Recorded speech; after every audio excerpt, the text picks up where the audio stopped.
What's up, guys? We are playing IzzetMidrange, and I finally won a die roll. Yes, I'd like to go first. Not knowing what we're playing against, I think this is fine.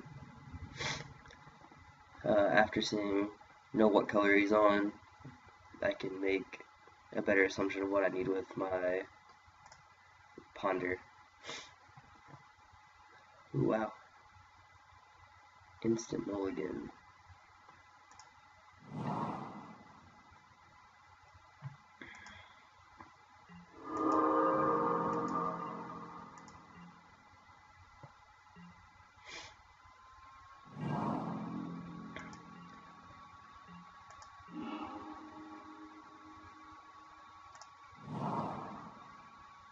Well, only decks I play Evolving Wilds would be like Trinkets, some blue-red Delvers, and some blue-red mid-range lists. Yesterday we played against that Defender combo deck that played Terramorphic.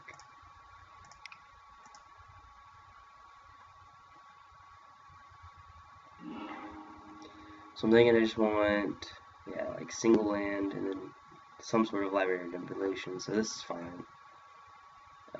Put this on very bottom, Chain Lightning, Oracle, draw the Oracle, get a Chain Lightning, decide between land and unknown card next turn.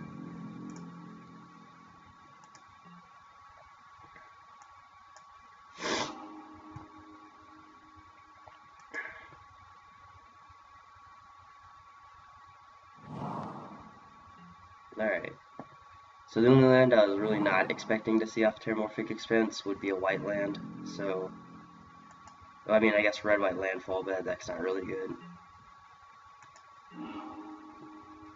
If no one plays it, because of how good it's not. So he has removal for days. I'm sure if he's playing anything similar.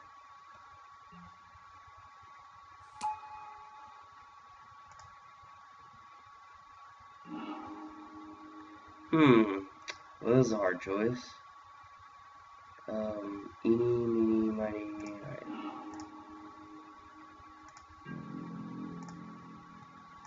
So that was kind of nice knowing that we're not going to draw another Izzet Guildgate next turn.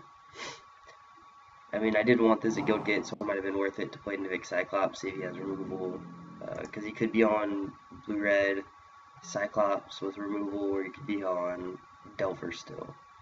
He could be on some strange list that I haven't seen before. I mean, there's just so many decks.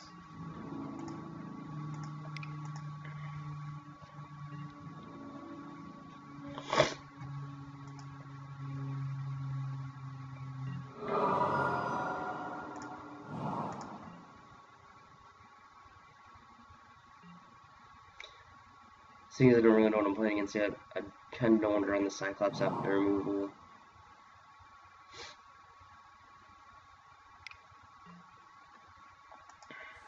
So, this is the mirror match. This is fine. Except for I don't have Hydro Blasts in my sideboard.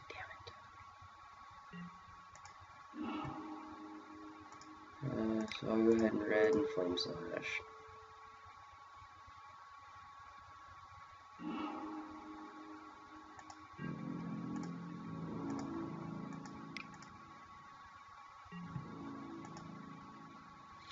In this matchup, you just want to keep them off their dudes. So Cyclops, you have Flame Slash 4, or you can double Lightning Bolt. That doesn't matter. Like, it doesn't bother me to 2-for-1 myself in a deck that plays tons of Treasure Cruise.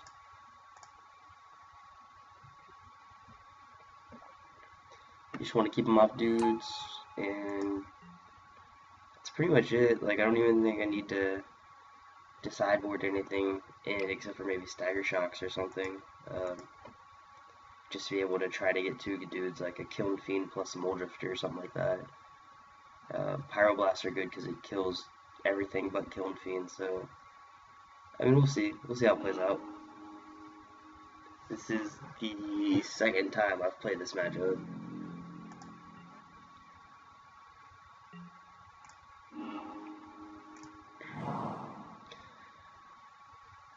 Okay, so we'll just lead with a lightning bolt to the face. Auto yield.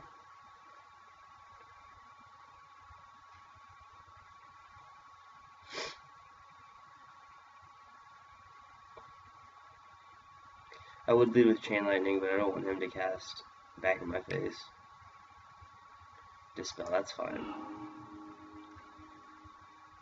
So he's not playing exactly the same deck. Dispel main board is pretty poor, in my opinion.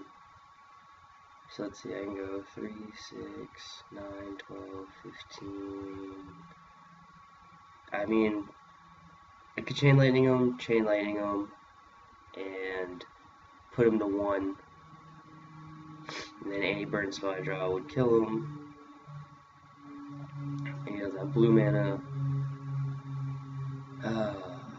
But the next turn I can't attack with Mythic Cyclops if I do that. So I think I'm just going to attack for 5 and call that good.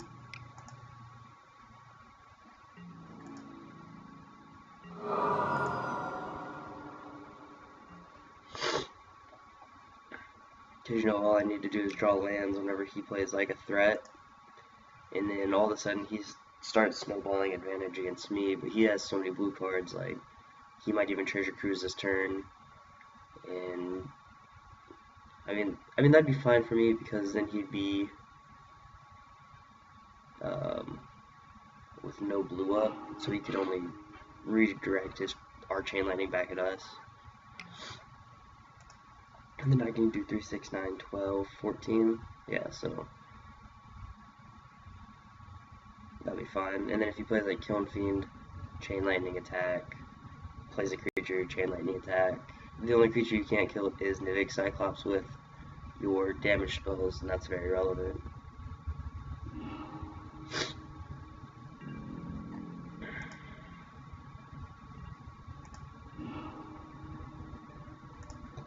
So he does have blue up, so I think I'm just going to go for the win.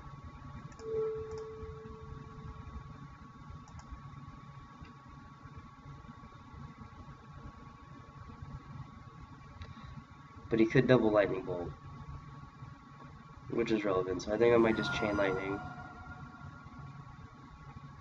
Well, if my opponent taps out, then I'm definitely going for the win.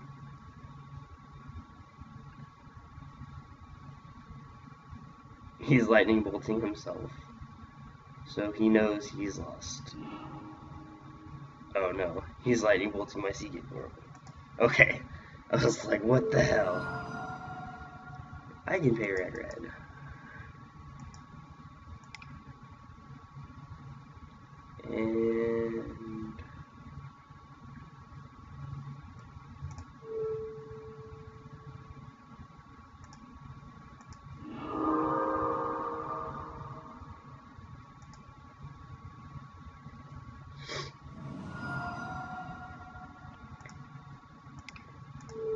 And that's game.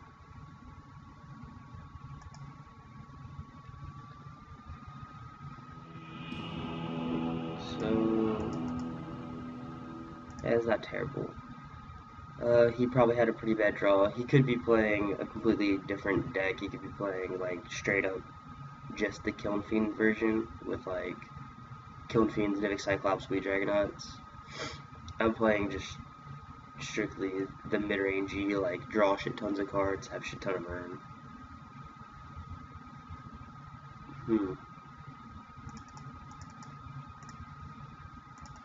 So Pyroblast would do the same thing as Flame Slash, except for he can't go upstairs. But I can counter Mythic Cyclops, or I can just destroy him whenever I have my own out, which is relevant. And then Stagger Shock for Seagate Oracles. Cause let's see, that puts me at 16, 18 draw spells. I think that'll be fine.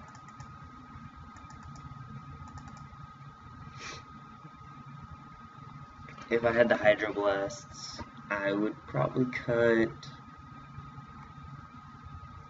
I don't know what I would cut. That's actually a pretty hard decision.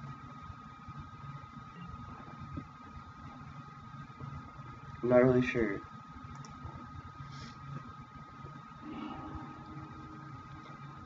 This is definitely a fine hand right now.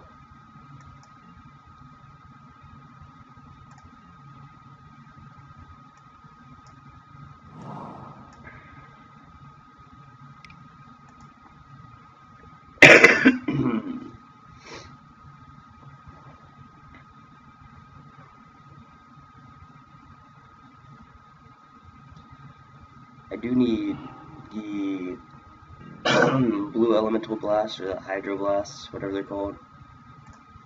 I do need those for burn matchups and blue delver matchups.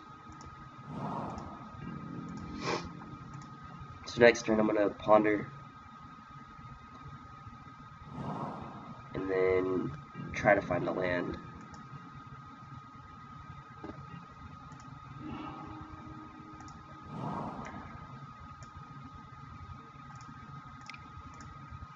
Or preordain. Either or. I meant to ponder because then if I found two bad cards off of ponder, I could preordain at least one of them to the bottom. Because I usually don't like to shuffle after I've scryed something to the bottom. But yeah, it's fine.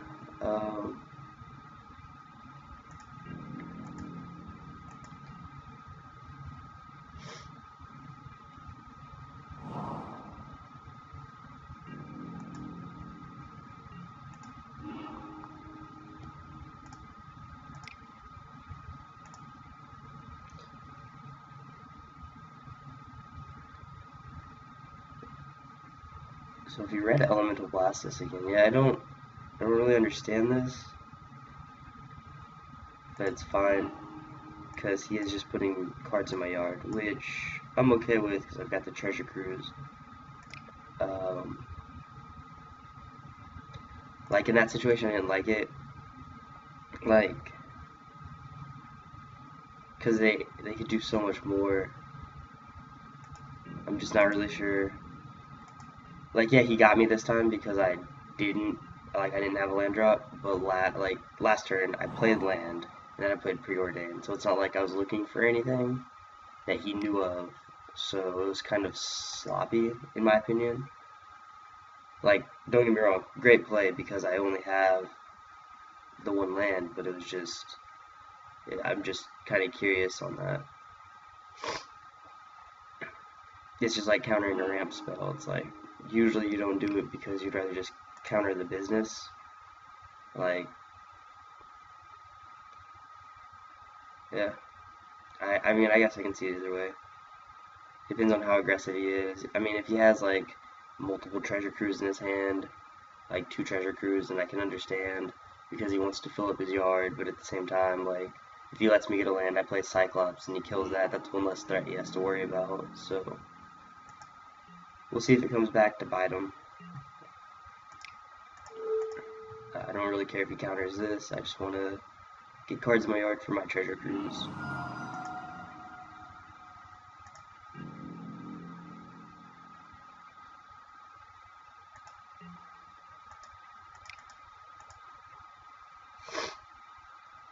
We are in a good position though because we have red. So if we play Cyclops, we have a removal spell for it. And that would be awesome. Or if he plays any threat, realistically, we have removal spells. It's like if we had blue-red, we'd be in a bad position because then he could start running away with the game with the Cyclops by himself.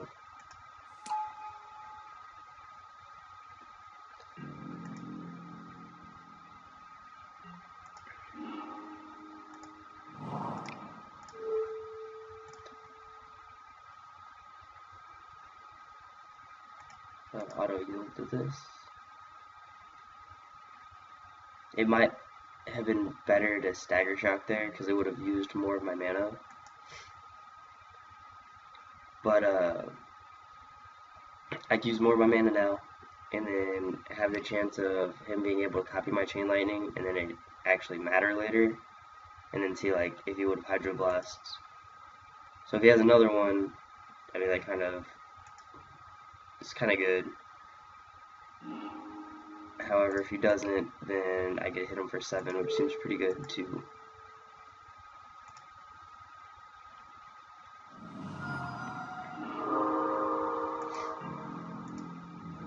So he could just save the blue blast for the Kiln Fiend. Looks like he didn't have it. Yeah, but in that situation, so like I could utilize all my mana, play Stagger Shock to kill his Kiln Fiend, plus I get 2 triggers off of it, one now and then one later. So I do overall more damage, like I could deal 10 to his face, had it resolved, but I kind of like to keep the Stagger Shocks for whenever I have multiple. And at the same time, like, in that scenario, I guess I did kind of get lucky. It was kind of sloppy, but it worked out in my favor.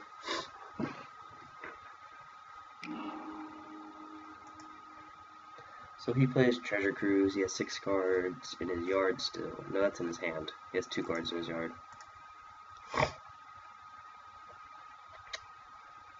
Next turn, I'll probably Stagger Shock attack. Okay. Next turn, I'm going to Treasure Cruise.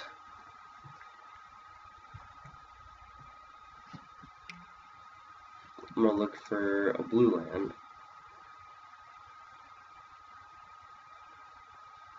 We can go from there, because he's tapped out. I mean, he could be looking for an untapped red source or red blast, but he has already played 2 of them, and the chances of him seeing all 4 of them would be kind of crazy.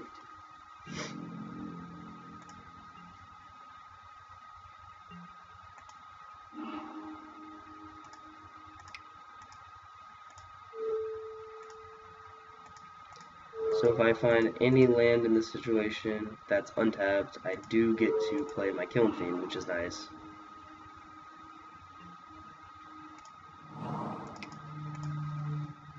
And then I can play another Kiln Fiend next turn. I am kind of choked up on blue mana, but I am drawing all my red cards, so that's actually really nice for me.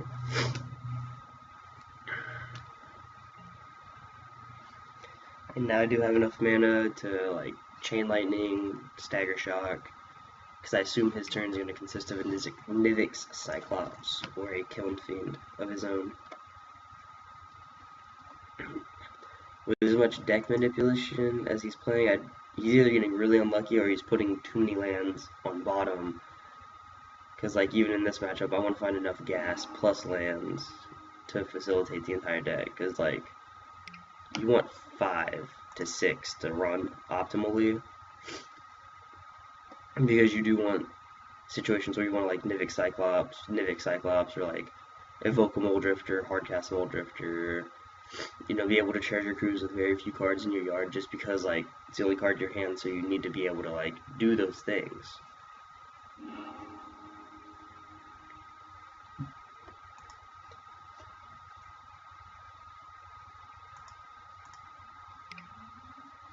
Yep.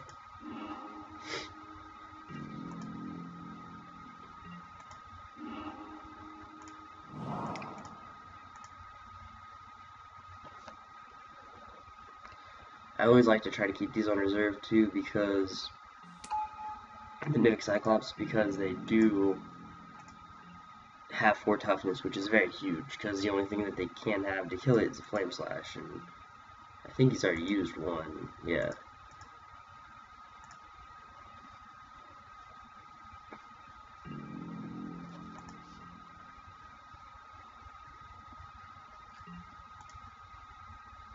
He still only has 1 red source.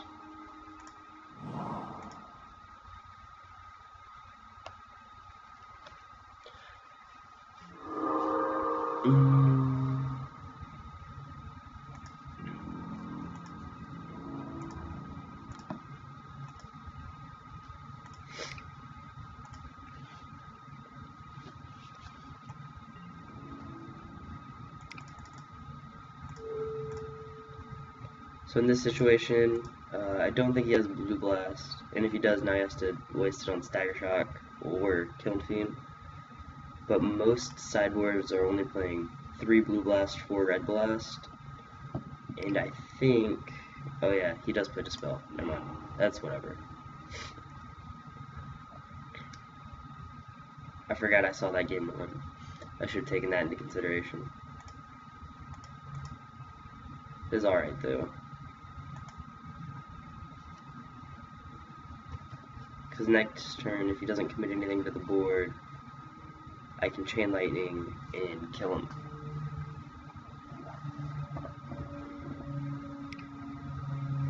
Okay.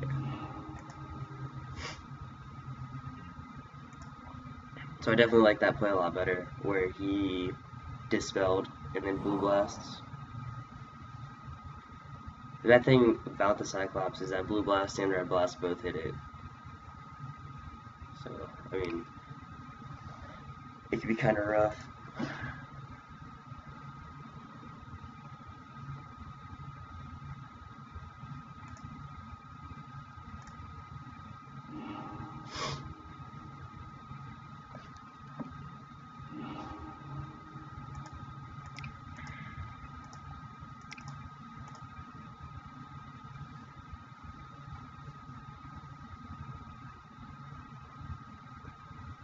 So we'll see what he got here.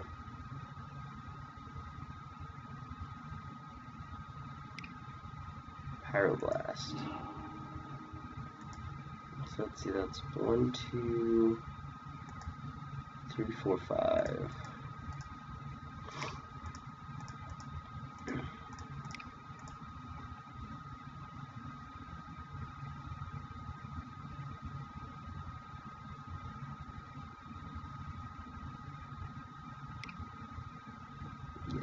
I mean, he does have 34 cards left in his deck, so I would assume some amount of blue and red blasts to be had. I bet you that's all he's been looking for, and that's why he's been ignoring land drops.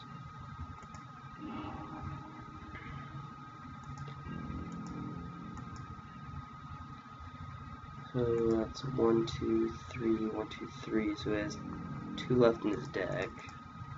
He probably has them both in his hand. I wouldn't be surprised.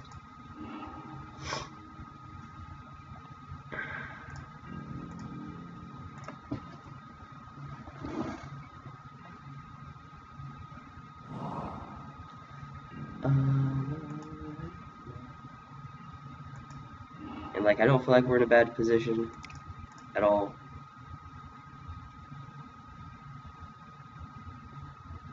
I mean, we'll find out if he tries to blue blast this. I do have the red blast, so that'd be nice.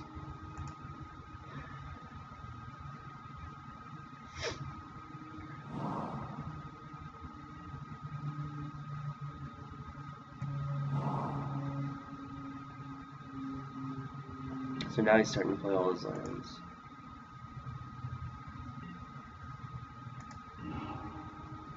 And I got another Pyroblast. That's actually pretty good. I can't Chain Lightning in this situation because he has double red and he can kill my Killing Fiend with it.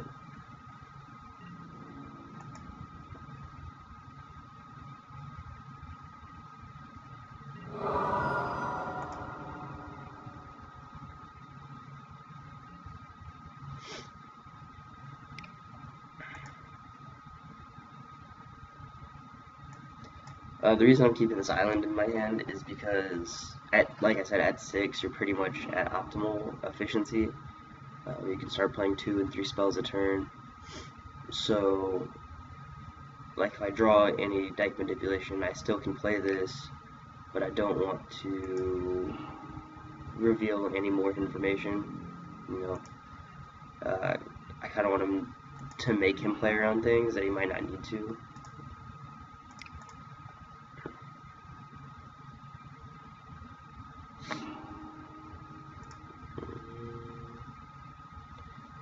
I will actually go, so I have 5 mana. Do I want to draw this? I don't think I want to draw this.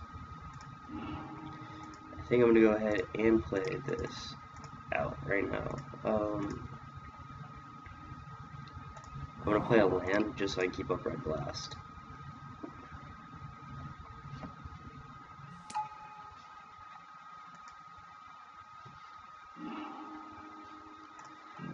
see. And now we have to slog through all of our lands and stuff. We might finally start seeing some of our deck manipulation, and we'll see how big of a factor that is.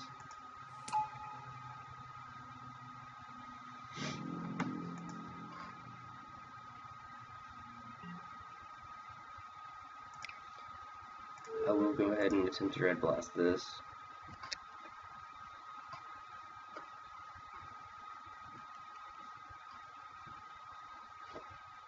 He could have another Dispel, which is probably pretty likely. It seems like he's playing more control-y permission build. He might play one of Dispel just, you know, kind of as an extra blue blast if he doesn't have it. He's thinking about this pretty hard. I think it's going to resolve, because he can't really let it not resolve. You know, like, if he doesn't have permission, he should be pretty much doing whatever he can to protect this, if he has it.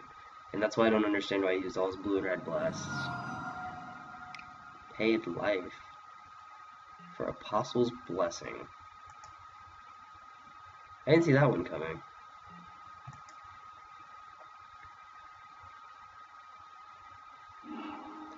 Let's see if he has another one on my turn. So see, it was pretty good for me to play it on his turn. Like, I just kind of wanted to use all my mana effectively anyways. So yeah, it actually worked out better with me doing that. So I will attempt to red blast again.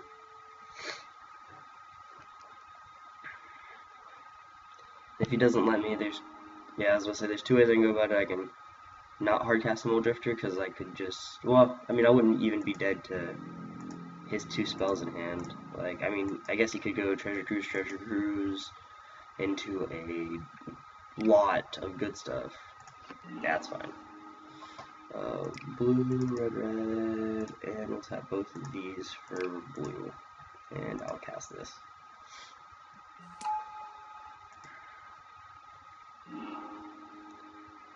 In this situation, I want to keep playing untapped lands, I think.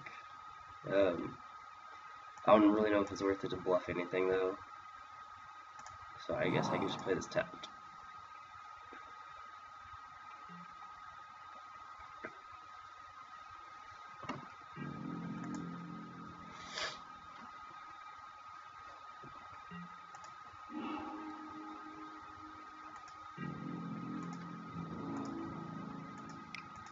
So now if he has removal, I think he's going to start protecting himself with it, because like last turn, I don't think it really mattered if he used the lightning bolt on the Mole Drifter. I think he's getting a little nervous about his life total.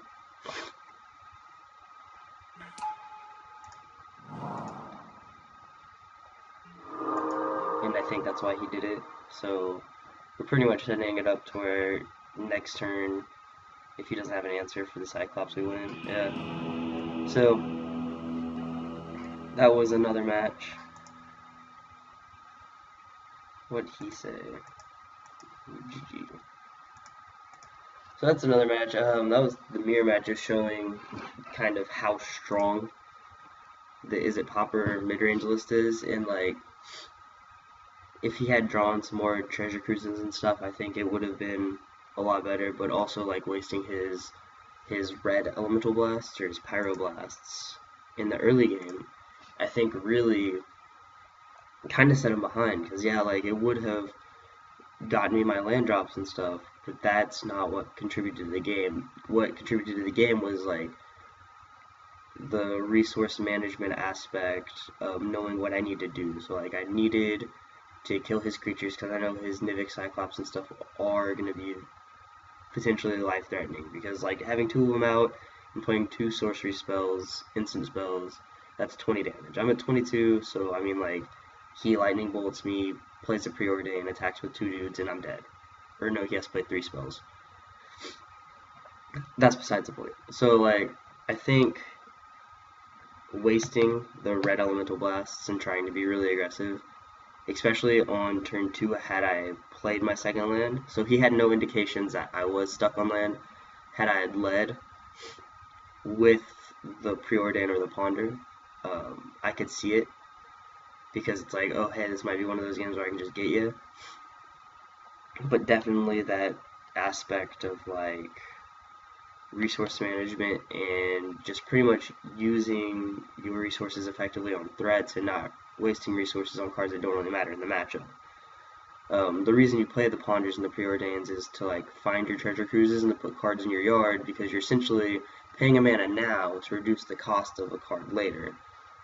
And that's what, like, he was pretty much fueling my treasure cruise for me. Yeah, I don't get the card selection, but I do get the cards in my yard. So, I mean, well played, both sides. It was a good game. Game 1 was probably a little better than Game 2.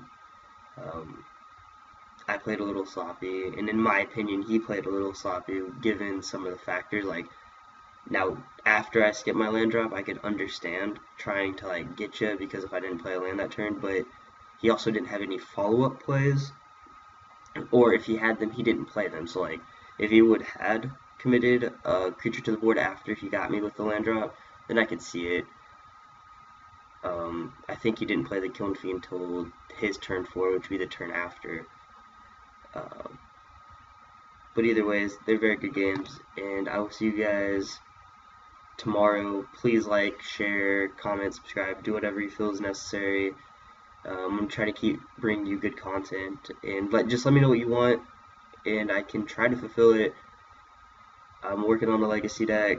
I need to get Force of Wills for High Tides, and that's only going to cost like $110 or 35 each, $130. 140 bucks. I can't math.